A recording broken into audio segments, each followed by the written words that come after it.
Start recording, and today is voltage-gated channels. So last time we went over channels that weren't gated. So those are the permanently open channels that cause the resting potential, and the Nernst potential, which requires ions that are unevenly distributed inside and out, and then a channel that's open.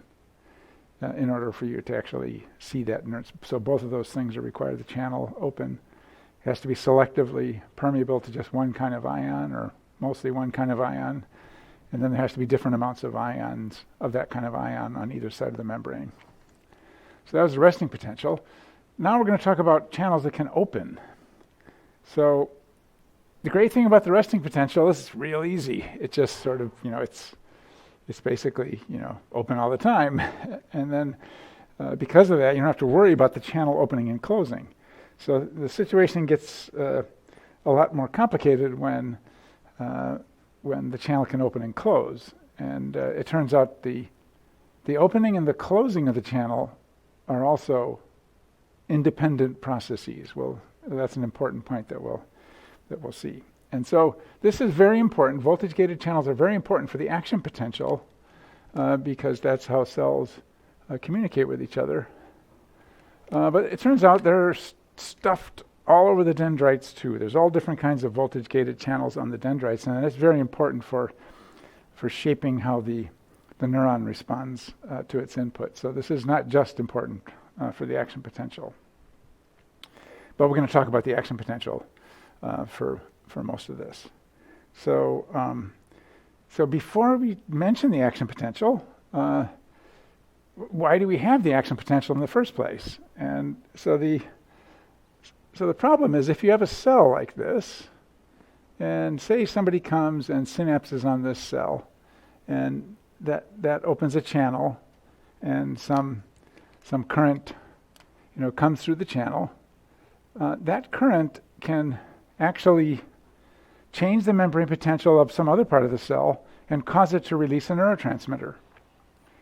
And if you go to the retina, for instance, most of the processing in the retina doesn't have any spikes. And the reason is because the neurons are communicating with another neuron right next to them that's only 1 or 2 millimeters away from it. And the current can flow through the dendrites and affect the membrane potential of some other part of the cell, cause that part of the cell to release a neurotransmitter into the gap, a synapse with another cell. And so spikes aren't required. So spikes are needed when you're going to go a long distance. And what is a long distance? So a long distance is, if you want to send some activation over to some other part of the brain that's a long distance away. A long distance is like more than a couple millimeters. So more than 1 to 2 millimeters. And so once you get past 1 to 2 millimeters, this current flow inside the dendrite dies out, and we'll go over that later in the week. Why is that the case? But because of that, you have to actually have a spike in order to or an action potential in order to actually send a message to some other neuron. Now, when you think about that, that's actually, you've kind of lost some information when you generate an action potential, because it's all or nothing pretty much. It's a slight change in amplitude, but it's basically, you spike or you don't spike. And so we said that the currency of the cell is the membrane potential. So the membrane potential is going up and down. So sometimes it's 62.3, and sometimes it's 70, sometimes it's 75. Those are all different sort of floating point numbers. And they indicate a lot about what's going on in the cell, the exact number. The spike can't do that. The spike is just spike or not. Now you can obviously use the rate of spikes to indicate the level of something that has multiple levels to it, rather than just on and off. The way that the spike is digital, so it's just basically a digital bit that's on or off. So you can pulse code by sort of changing the rate of spikes, but you have sort of lost something. But it turns out the gain of being able to talk to somebody that was more than 1 millimeter away was sort of overcame that. So, so you don't need a spike to release neurotransmitter. That's not critical. All you need is a membrane potential change. So, okay. So when we talk about what's going on with the spike, one of the things we're going to sort of go back to, Ohm's law. So let's just put Ohm's law down again. Ohm's law. So, there's different ways you can write it, like voltage equals, current times resistance, or voltage, equals current divided by conductance, or the way that we think of it when we're thinking of a channel, the current going through the channel equals the voltage across the membrane times the conductance. So basically the current is proportional to voltage. For a given conductance, the current is going to be proportional to voltage. So and of course, if the conductance is changing, well, that can change the current as well. So there's three things to keep in mind. So let's just make sure we got all those. So we got current, that's like the amount of flow. Then we got, voltage, that's like the pressure. And conductance, that's how open is the channel. And so we're going to be repeatedly sort of talk about those different things. And so what channels are we talking about? So there's a gazillion channels. Like I said, the pharmaceutical companies are after your channels. There's a whole bunch of different ones, and they're trying to make drugs for all the different channels. And all these channels have names. And so the ones that we're going to talk about are the voltage gated, see if this one's any better, voltage gated sodium channel. And so these are often identified, if you read in the literature, they're often identified by their, as if they were a current. So this one's called INA for sodium. Sometimes it's called fast sodium because there's fast sodium. The fast sodium channel. So that's one of the channels we'll talk about. And then the other one is the voltage-gated potassium channel. And there's a ton of potassium channels, but this is just one of them. It's an important one. So this guy is current K for potassium. So this one is called the delayed rectifier. Delayed rectifier. And so what does rectify mean? Rectify means rect means right. So to set right, the thing that sets things right. So that's the delayed rectifier. So those are the two ones we're going to mainly talk about today. And so what what is the main thing we're talking about? So we're talking about what's called a spike. And so what does a spike look like? So if this is 0 millivolts, wait, I need a little more space up at the top because it goes positive. So if that's 0 millivolts right there, and say here's minus 70. So what is in this axis? So this is the millivolt axis. Millivolts going that way. So what does a spike look like? So a spike looks like you're starting somewhere around 70, which is the cell is at rest. It's not spiking. And then somebody excites this part of the membrane. The membrane starts to depolarize, meaning get less polarized, less of the Nernst potential. And then there's a sudden, very rapid rise in the membrane potential that goes above 0. It gets positive. and then it turns back down again and then flattens out. So that's a spike, and critically, this is time going in this direction. So that's time. And so what we want to do today is sort of try to figure out, how does the spike work? Why does it keep going in one direction? That's one of the puzzles, because an axon is just covered, if it's not myelinated, it's just covered with sodium and potassium channels. So what causes the asymmetry? Why does the spike go in one direction? So let's start off by drawing a large, not too large, axon here. So this is a nice long chunk of the axon. Okay, so now what we're going to do, so this is space. So this is, x going in this direction. So this is, time. So just make sure we don't get these mixed up. So it's time up here, and this guy, smear, just, go with the smear. And this guy is space. And so what we're going to look at is, let's look at a spike that's just caught at one point in time across space, to try to sort of figure out what's going on with the channels in the different parts of it. So I'll draw the spike here. So here's the spike like this, coming along, say this is we're starting off at -70, and I'm going to draw the voltage across the membrane across space. So this is not across time. The voltage across the membrane across space.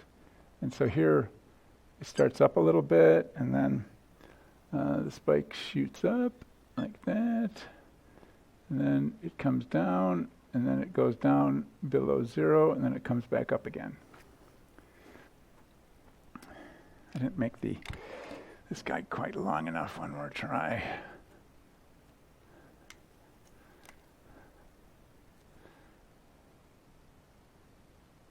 That looks like more like a real spike. Okay. So the first question when we draw this, which I always ask every year, is what direction is the spike going? And so remember, this is a spike that's a snapshot in time of a spike. So which direction is the spike going?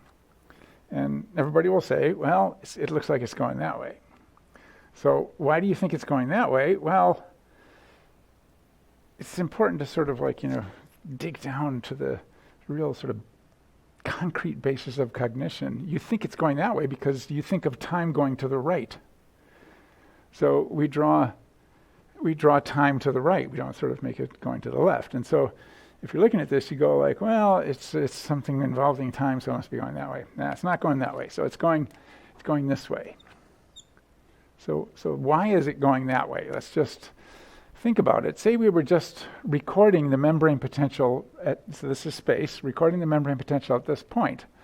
And then let's have the spike go past us, going that way. So what will happen is first, the membrane potential, as the spike comes by, the membrane potential will go up, and then it will go up really high. And then when the head, the top of the spike is over here, we'll be in the trough part, and that's the trough part. So if you think about it, it has to be going that way. It can't be going the other way. So now the question is, why does it keep going that way? What's causing it? What's causing this potential to depolarize, and then why does it keep going that way? So if we start off, we've got these channels here, and they're spread throughout the entire axon. So this was originally studied in a squid axon, which is not myelinated. It's a really big axon. That's why people studied it. And so you've got two kinds of channels there. So you've got, the sodium, those fast sodium channels, and then you've got the potassium channels. They're both there, and they're both closed. So here's sodium, and there's the potassium guy. They're both closed to start off with.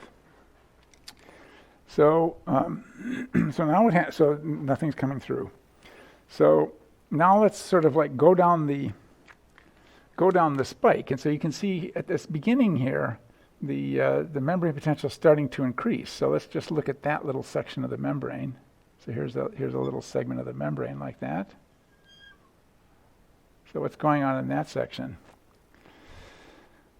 So that's the membrane capacitance is discharging. And usually at this point there's a groan from the crowd. Capacitance discharging.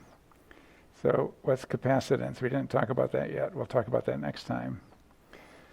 So the membrane's a great capacitor. So what is a capacitor? A capacitor is just an insulator with charges on either side of it. And so if you have something like that, what can happen is charges can attract each other across that tiny membrane but not get to each other. So they can attract but not get to each other. And what that serves as is a way of sort of storing some charges. There, you can imagine the charges are kind of stuck to the membrane. That's what a capacitor is. It can sort of like, it's a reservoir of charges that are stuck to the membrane, stuck to the capacitor, because the membrane is a great capacitor. It's super thin, which is really good for capacitance. And so a lot of charges can stick to it. So first we have to kind of get those charges off the membrane. So that's what's happening here. Well, I'll talk more about how, capacitance is important for, that's myelination is for capacitance. It's for dealing with capacitance. And we'll talk more about it later when we talk about how current flows in the dendrite. But for now, let's just talk about, we'll just concentrate on the channels. So capacitance is discharging. That's all good. We'll just leave that for the time being. And then the sodium channels start to open. So on the rising part of the spike, as soon as you get up to threshold, which is, about 60 millivolts, that's what it takes to pop the channels open. So 60 millivolt threshold.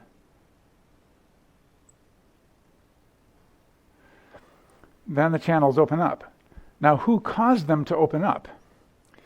Well, it had to be current that was coming from other channels that were open. That's the only source of current here. And so when that channel opens up, somebody depolarized it a little bit, it opens up, what happens? Well, the current comes in, the sodium current comes in, and it goes, it goes both ways. So it goes this way, but it also goes this way. And so what that can do is that can eventually get to these channels. So that when that current gets to those channels, then it depolarizes them and they open. And so that's who opened this guy. Some current that was coming from the right here flowed down the dendrite in the forward direction that the spike was going and opened that channel, this sodium channel. So this guy is a sodium channel. This is one of the fast sodium channels. Okay, so now there's a weird thing that happens. So it turns out when you raise the membrane potential, sodium channels pop open. But they don't stay open. They close, even if you keep the membrane depolarized. And people knew this long time ago, because the easiest way you can see this in action is get a neuron. You need a friendly animal to give you a neuron, and then you put an electrode in the neuron and inject some current into the neuron, and it will start spiking. And if you inject more current, it spikes faster. And if you keep injecting current more and more, suddenly it stops spiking, even though you're injecting a lot of current. And so a long time ago, people knew there's something else going on. As soon as, it's not just the fact that you went over threshold. At some point, the channels close. And so what is the terminology that people have developed to talk about this? So they've basically divided what's going on with the channel into two different processes called activation and inactivation. So there's going to be a lot of negatives and double negatives here, so just bear with me to sort of figure this out. So we have activation. That's caused when you get over this threshold. And the activation is, then the channel opens up. But if you make the membrane potential go back down to minus 70, then the activation will go away. That has a different time course. That's called deactivation. So this is one process, sort of activation and deactivation. So you make the membrane potential depolarized. It gets activated if you make the membrane back to the resting potential. It becomes deactivated with a different time course than it took to activate it.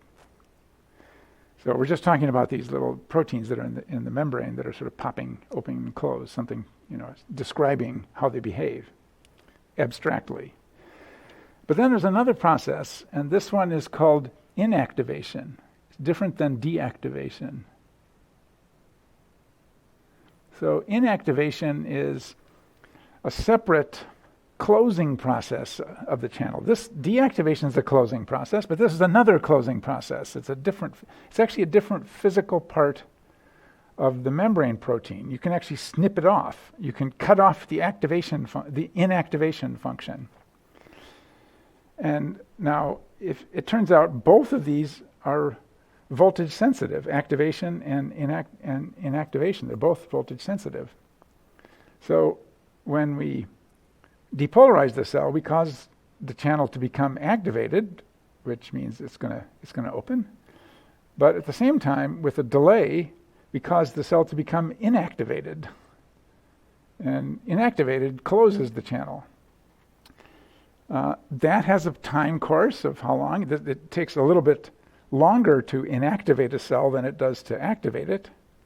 And it's also got a time course of de-inactivation. So de-inactivation. And so what is de-inactivation? De-inactivation is the dying away of the inactivation process. So the dying away over time of the channel closing. So what's the bottom? So we've got two separate processes, both of which, so the channel is only open when the channel is activated, but also de-inactivated.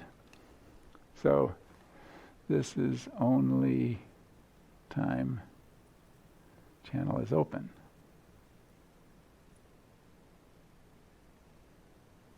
So it has to be activated, but it has to not be inactivated, also known as de-inactivated.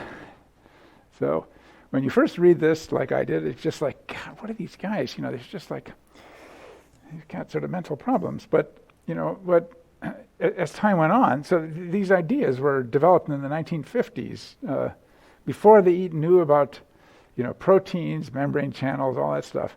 But these guys were right. They actually were very far-seeing, and eventually it was actually figured out, this part of the channel is the thing that does the inactivation. You can just snip it off and the channel no longer does this inactivation business. It still does the activation part. And another part of the channel is involved in the activation. So it turns out that what happens is, after a while, the sodium channels get inactivated. So they're closed. So these guys are inactivated here.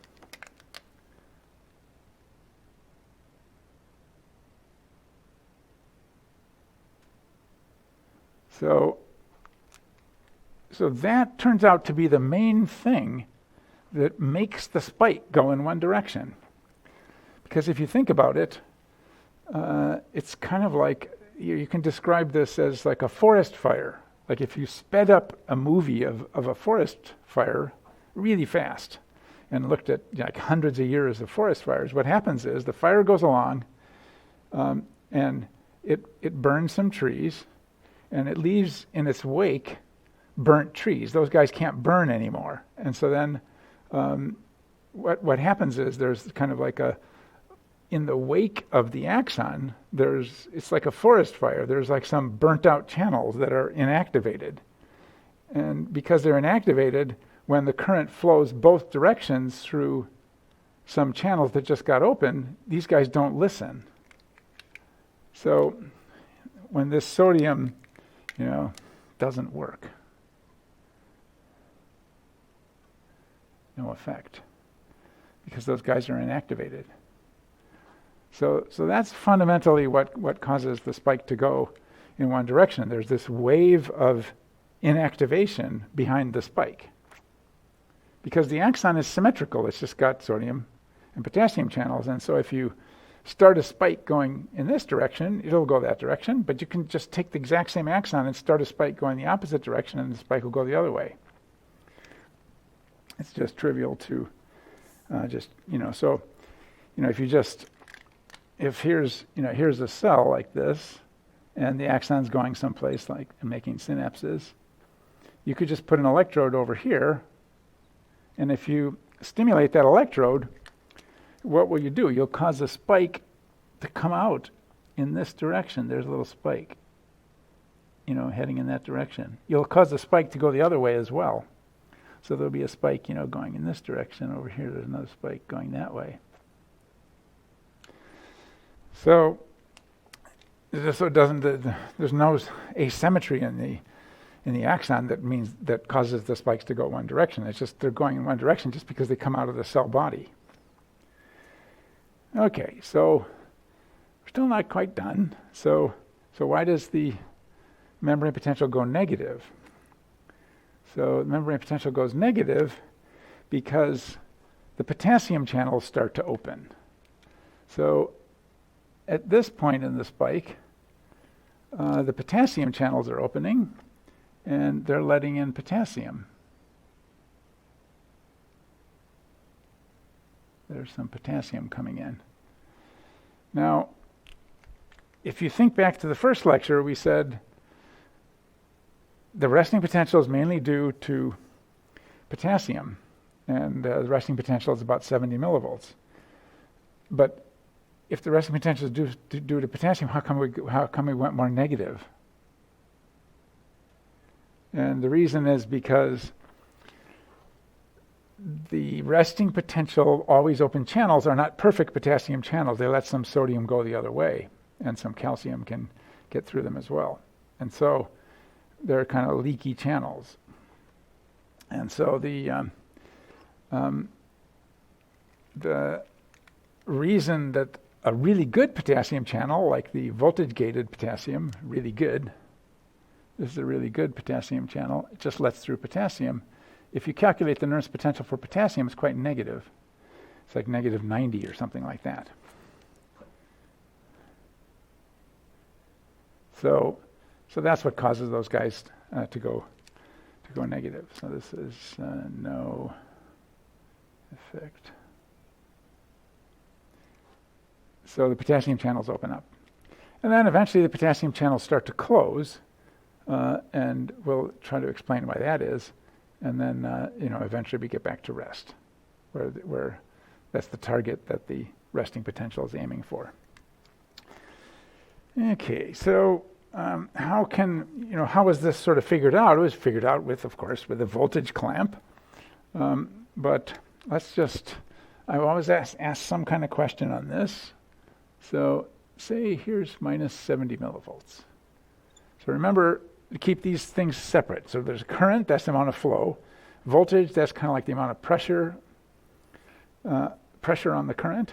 And then conductance is like how easy is it for current to get through the channel. So we'll keep those distinguished. So this is millivolts, so that's the pressure. So if we remember we said that the problem with figuring this out is that there's three things there, and so we've got to keep one of them constant in order to figure out the relationship between the other two. And so if we turn on our voltage clamp and jam it up to say like minus 10 millivolts, that's plenty enough past the threshold. So we just clamp the cell on like that. So this is our voltage clamp. So this means we're just controlling the voltage by injecting current or withdrawing current in order to keep the cell at minus 10 millivolts, no matter what the channels do. That's the only way to sort of like see what the effect of voltage on the channels is, because since the channels normally change voltage, everything will get sort of boggled up. So that's the voltage clamp. And so now let's draw in a different color the actual current. So this could be one of two things. This could be, either the current going through the sodium channel, or it could be the conductance of the sodium channel, because they'll be essentially proportional because we held the voltage constant. So we can basically tell from the current what the conductance of the channel is because we held the voltage constant. That's really what the goal is here. And so what does this curve look like? So this one starts at 0 because the channel is closed. Let's put this INA or GNA. So this guy's starting off at 0, and there's different units for this. This is current. They have strange names, but we'll just call it current as opposed to voltage. So that's it could be amps or microamps, but there's other units that are used, and so that's the amount of current. So that's 0. This guy's minus 70. Here's 0 up here. Important to sort of keep everything in mind. That's 0 millivolts here. So the channels start off closed. You slam the membrane potential up to minus 10, and they open up. And then what happens? They rapidly open up, the sodium channels, and then it takes a little longer, and then they close. And so that's the two things we talked about. So this is the activation part.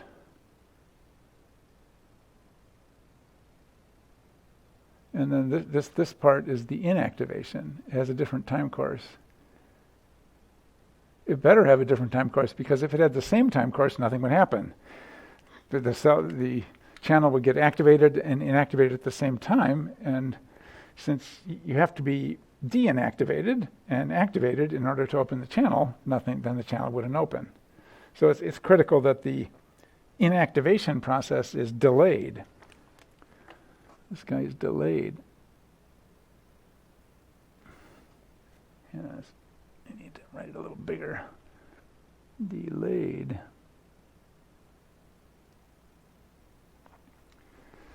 So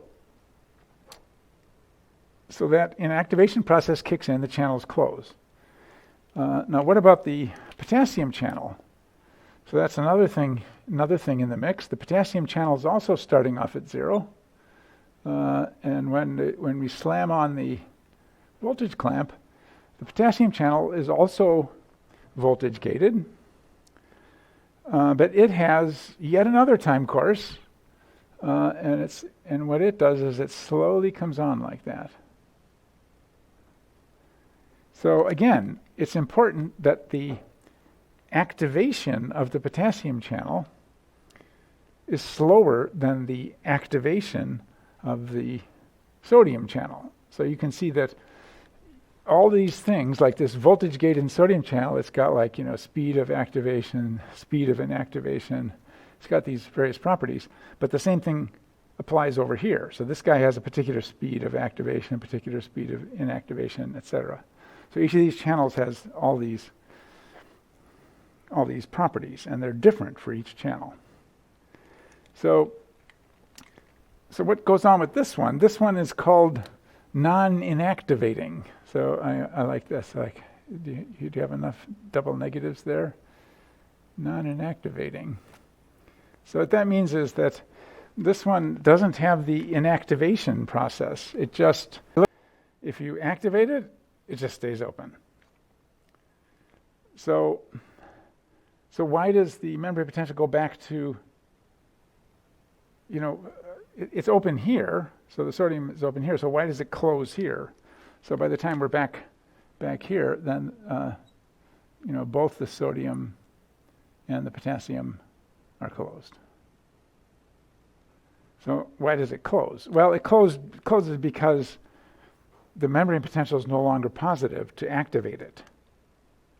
So if we turn off the voltage clamp and turn it off like that, then what happens? So it's important here to sort of see what the underlying thing. So a couple things happen. So what happens to this guy, the potassium one, is it's no longer activated. So that guy just turns off like that.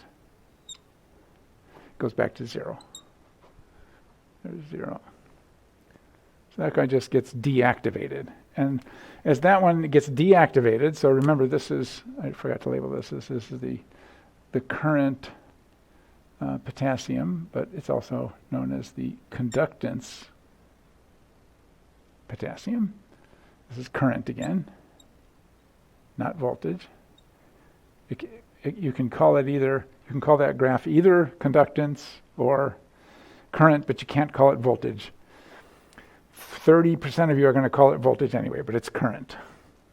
So this is the non-inactivating one. So what's happening over here? It's just that's deactivation. So this is, let's label that deactivation. Deactivation. But what's happening to the sodium channel? So what's happening to the sodium channel, so here's the sodium channel, it's just staying the same, still at 0. But what's happening? It's being de-inactivated. So as soon as you turn it off, like right here, there's, silent, because it's already closed, and silent de-inactivation.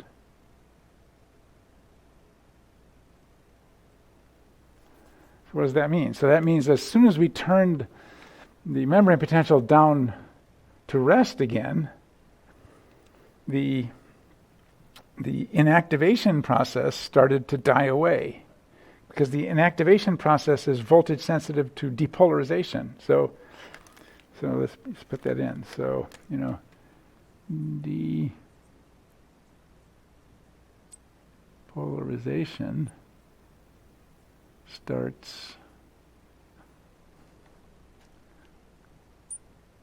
both of these starts both.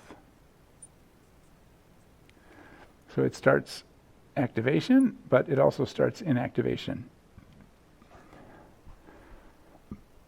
So once we are no longer depolarized, then the de-inactivation, the dying away of the separate closing process happens. So this is silent de-inactivation of the sodium channels. And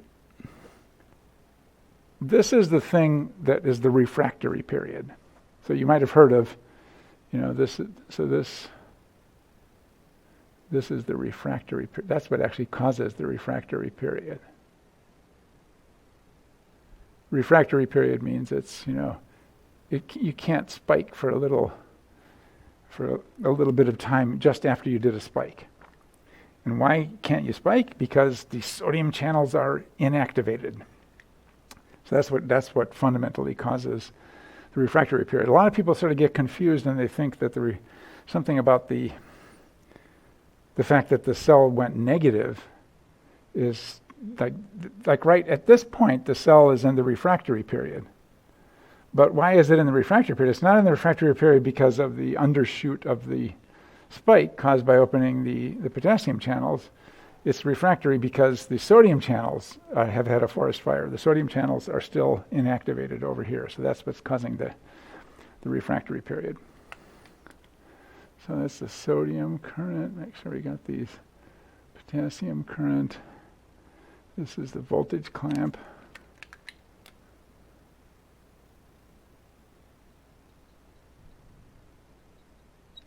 Okay, so I tried to go slower this time, so hopefully it's a little bit more understandable.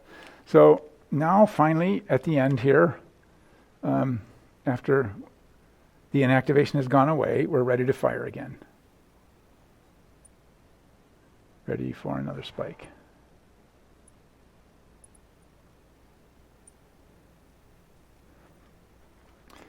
Okay, so that's the spike. So why does the spike go this? So it's going this direction. Why does it keep going that direction? It keeps going that direction because it's got this wave of inactivated channels, inactivated sodium channels behind it. And this is important so that the message goes from one end to the other. So so one of the things that I usually talk about at this point is let's just try to use some of this information to look at something that people practically do when they're trying to figure out how neurons are connected. And this is called a collision test, a spike collision test. And you're never going to do a spike collision test, probably. That's okay, but it's worthwhile sort of going through this to sort of manipulate the concept so you can see, like, in practice, how do you actually sort of use these things, sort of mechanically sort of use these things. So one of the things you might want to figure out is, are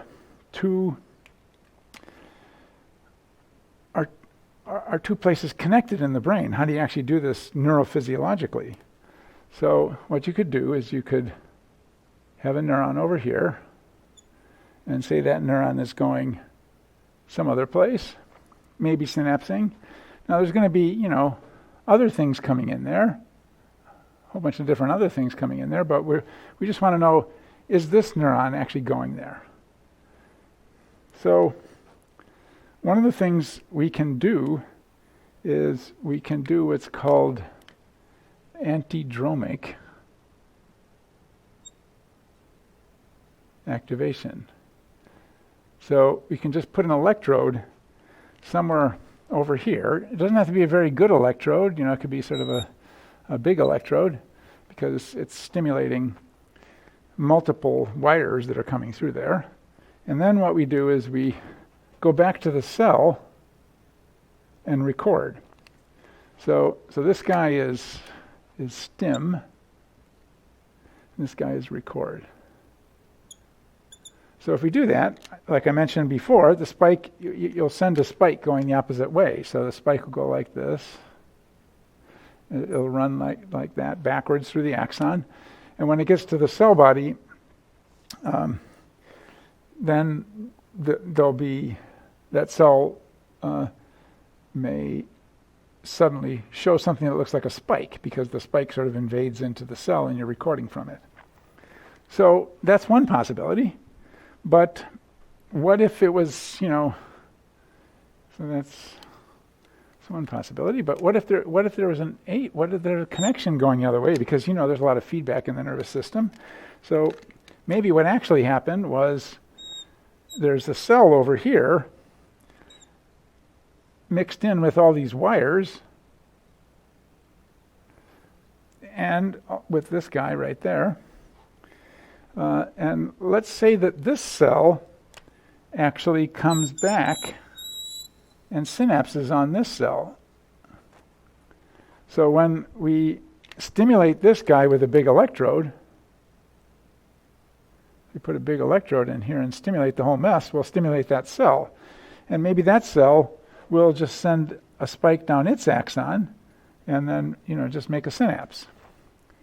And if we recorded from this cell, then what would happen is we would see a So here's, record. We would see, a disturbance in that cell. So we can't distinguish those two. And this is stim. And the situation could be even more complicated. Like, what if you had something? What if you had something like the following? Say there was a cell here, and it had an axon that went out both directions. This happens all the time. So it's going, both directions like that. And now we're recording from this guy. And we're stimulating over here. So here's all those other axons coming in from other places. We don't know where they are. So let's just, stimulate over here. And then what will happen? Well, an axon will, a spike will start down this guy and head toward the cell body, and it'll go into the cell body, but it'll split, and then it will go backwards down this axon. So it's going backwards down this axon, and then it will go forwards down this branch. That's another branch. And then if that one happens to go and synapse on the cell, well, then we'll see, if we record, we'll see something coming out of this cell. So here's record, so we'll hear something coming out of that cell. So how do you solve this problem? So you do what's called the collision test. So this guy was an afferent. That means afferent means something coming into this cell. So that guy was an afferent. This was like a branch set up. What if there's a branch? So how do we sort of disambiguate all these different things? And so what we do is we do a collision test.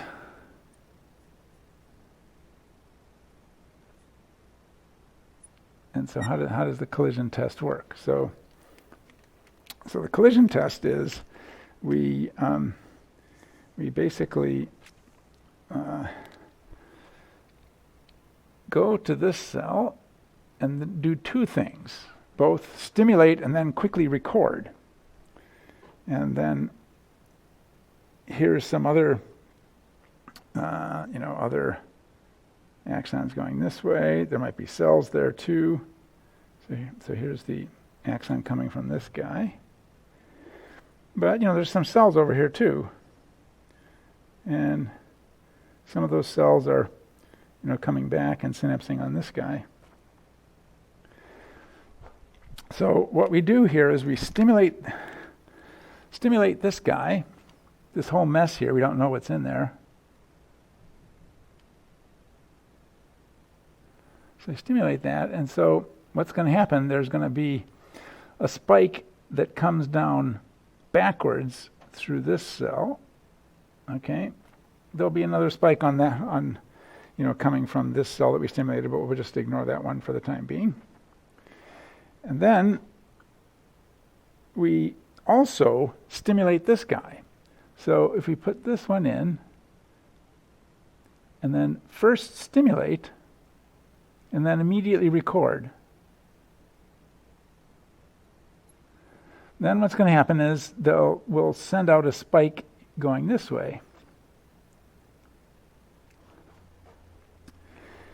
So if these guys actually are connected, what will happen when we do this, compared to just doing our basic one, is we won't hear anything back. We won't hear anything back because these spikes will have collided with each other. And each of them has a wave of inactivation behind it. And so if you run two spikes into each other, what happens is those inactivated sodium channels behind them run into each other, and you just have a little patch of inactivated membrane, and then the spike just disappears. Both spikes disappear. So like I said, you're not going to do a collision test, but this sort of really makes it concrete. You can sort of see how you're really visualizing these axons as if they have some, something going, a little wave of inactivation going behind them. So why go through all this? Well, this is how the spike works, and you might not care too much about spikes, but I mentioned that there's voltage-gated channels all over the dendrites, and so voltage-gated channels are critically important for controlling sort of excitability.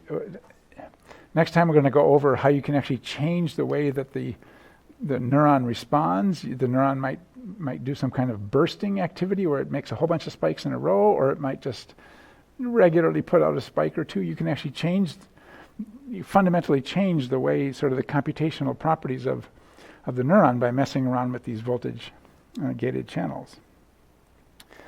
And so I always leave with so how do you remember? So last time we stopped your heart with a bucket of ice cold potassium chloride. So what's something to remember the sodium channel?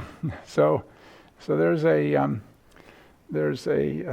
poison for the sodium channel, and that poison is called tetrodotoxin. So tetrodotoxin, and a lot of study of channels involves different poisons. And what does the tetrodotoxin poison do? Well, what it does, it just jams into the hole in the channel. So if here's a channel like that, it's got a little hole in the middle of it. That's the actual channel. And so what does the tetrodotoxin do? It's just the right shape to go stick right in the channel and just clog it up. It just prevents anything from getting through. It just sticks right in the pore of the channel. So obviously that's not good because if it's a really serious, it comes from the pufferfish. It's a really serious poison. It was just evolved to sort of try to prevent other animals from eating pufferfish, because then they would get sick and die because all their sodium channels would get shut off. And then, they couldn't move, they stopped breathing. So the way I always tell people to remember this is, if you go to Japan, you can get fugu fish. And what is fugu fish? Fugu fish is the puffer fish. So why would you want to eat that? So it turns out the muscle of the puffer fish doesn't have any tetrodotoxin in it.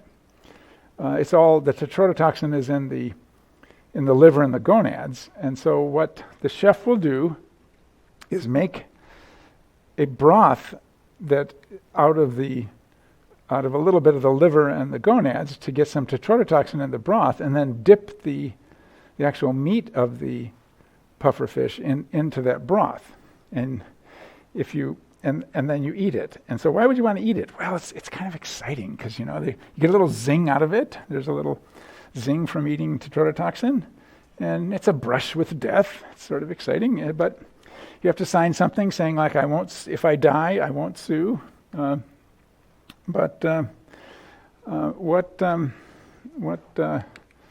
what happens? Well, occasionally, more than once, what's happened is somebody looked like they were dead.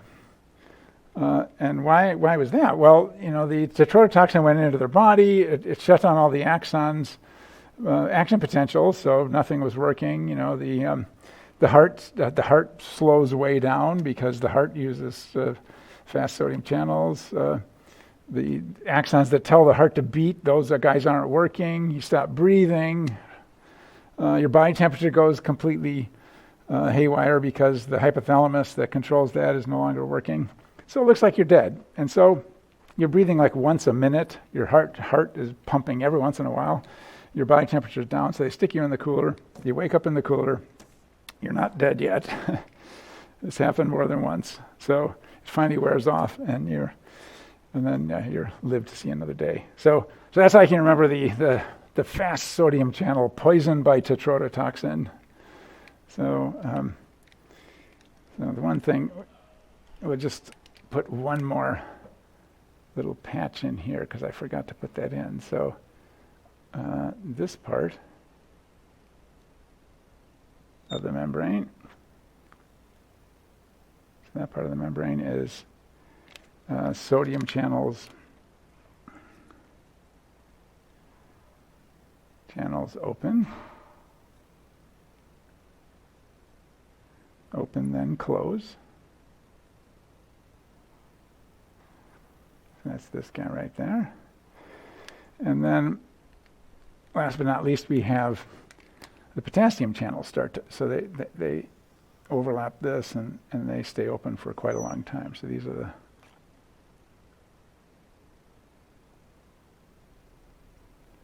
that's the this guy is the potassium channels.